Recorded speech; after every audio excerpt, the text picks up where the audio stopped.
అవునండి. ఈరోజు ఆదివారము. ఈ యొక్క ఆదివారపు ఆరాధనలో దేవుడు మనలను, మన కుటుంబాలను ప్రేమించి ఆయన మందిరానికి నడిపించున్నాడు. చాలామంది ఆదివారం రాగానే చాలా పనులు పెట్టుకుంటారు. లేని పనులు, ఉన్న పనులు అన్నీ కూడా ఈరోజే వస్తాయి.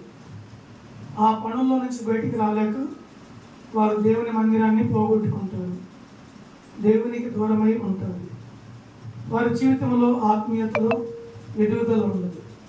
కనుక దేవుని బిడ్డలారా, దేవుని మందిరంలో ఒక దినం గడిపితే 1000 దినాల ఆశీర్వాదం, 1000 దినాల దీవెన మీకు నేను ఇస్తానని చెబుతున్నాడు ప్రభు.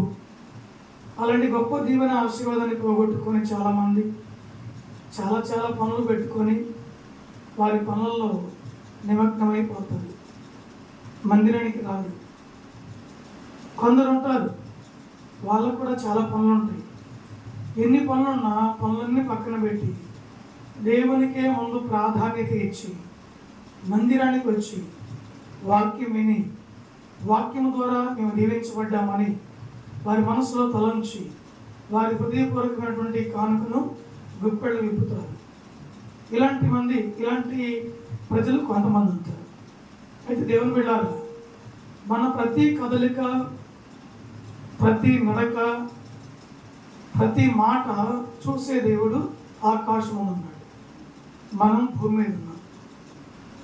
నేను ఈ మాట ఎందుకు చెప్పానంటే, నాతో సహా మంచి పని చేసిన, చెడ్డ పని చేసిన, మంచిని చూసినా, చెడువు చూసినా, నేను బూతులాడినా, మంచిగా మాట్లాడినా, సరసత్తులాడినా, వాటికి దూరంగా ఉన్నా, ఏది చేసినా సరే ఆకాశమున్న దేవుడు కనుక సమస్తము చూసే దేవుడు. వారి యొక్క క్రియలను బట్టి దేవుడు వారికి జీతం ఇస్తాడు. కనుక మనం చాలా జాగ్రత్తగా ఉండాలి. పరిశుద్ధ గ్రంథంలో ఒక వాక్యాన్ని చూద్దాం. 139వ కీర్తన, నేను మొదటి 2-3 వచనాలు చదువుతాను, వినండి. యెహోవా, నీవు నన్ను పరిశోధించి తెలుసుకొని ఉన్నావు. నేను కూర్చునుట, నేను లేచుట నీకు తెలియదు. నాకు తలంపు పుట్టక మునిపే నీవు నా మనసు గ్రహించి ఉన్నావు. నా నడకను, నా పడకను నీవు పరిశీలన చేసి ఉన్నావు. నా చర్యలన్నిటినీ నీవు బాగుగా తెలుసుకొని ఉన్నావు. యెహోవా, మాట నా నాలుకకు రాక మునిపే అది నీకు పూర్తిగా తెలిసి ఉన్నది. ఒక భక్తుడు ప్రార్థన చేస్తున్నాడు, అయ్యా, నేను ఎంత భక్తిపరునో, ఎంత భక్తిహీనునో, నా హృదయం ఎలాగుందో అంటే బాగుందా బాగలేదా, నా నడకలు ఎలాగున్నవి, నా చూపులు ఎలాగున్నవి, నేను నిద్రపోయే పడకలు ఎలాగున్నవి, నా తలంపులు ఎలాగున్నవి, నా ఊహలు ఎలాగున్నవి, నా ఆలోచనలు ఎలాగున్నవి, నా మంచితనం ఏంటి, నా చెడుతనం ఏంటి, నా కోపం ఏంటి, నా ప్రశాంతత ఏంటి, నా మాట తీరు ఏంటి, నా కదలిక ఏంటి, సమస్తము నీవు ఎరిగి ఉన్నావు అని భక్తుడు ప్రార్థన చేస్తున్నాడు. అంటే నాకు తలంపు పుట్టక మునిపే నీవు గ్రహించి ఉన్నావు. నాలో నుంచి తలంపు రాకమునిపే ఆ తలంపు ఏంటో నీకు తెలుసు. నాలో ఒక ఆలోచన, తలంపు వేరు, ఆలోచన అప్పటికప్పుడే వచ్చింది. తలంపు ముందుగానే పుట్టేది. తలంపు పుట్టక మునిపే నీవు నన్ను తెలుసుకుని ఉన్నావు. నాకు ఆలోచన రాకమునిపే నీవు నన్ను ఎరిగి ఉన్నావు.